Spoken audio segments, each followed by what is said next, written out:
So the Rhodes Commission has agreed with Oriel College's governing body that the Cecil Rhodes statue must be removed from Oriel College. However, they're not going to actually do it because it would cost too much money, it would take too much time to fill in all the bureaucracy around removing such a statue from such a listed building.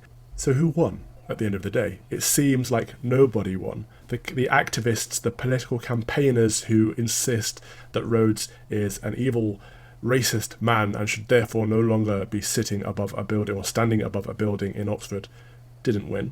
And the people who said, actually, let's look at our history holistically and consider that statues are not venerating people and nobody is perfect and a statue is just a sign that somebody contributed to our society, also didn't really win. What's happened here is a bit of an impasse. I think Oriel College are trying to please everybody and pleasing nobody as a result. But what we've really got to do is take this as a win if we can and say that, you know what, small vocal minorities do not get to dictate how we live. They do not get to tell us which statues to tear down, which monuments to remove, which streets to rename. It's not appropriate, it's not okay, especially when they're getting offended on behalf of other people. And the vast majority of people are not offended by the Cecil Rhodes statue. In fact, the majority of submissions to the Commission were in favour of keeping the statue. Therefore, Cecil Rhodes must stand. We need to get over this idea that a statue signifies that a person is perfect, because nobody's perfect. We're all fallen. That's the point.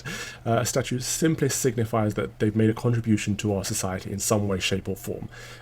They're not saying that these people are saints. Even the saints had histories. Even the saints had pasts.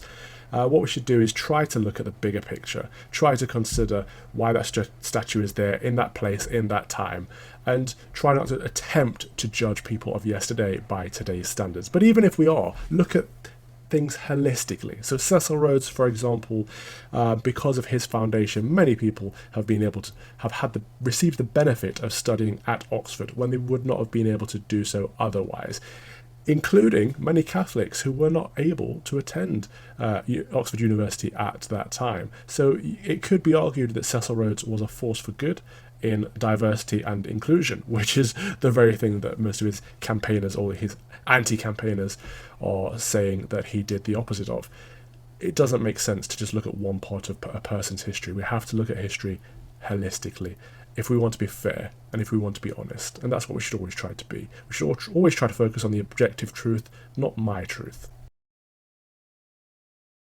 Reasoned relies upon grassroots donations from people like yourself that want us to continue producing our high quality, free thinking content. So please do consider clicking the link and donating, no matter how big, no matter how small, because it really does ensure that we can keep on keeping on.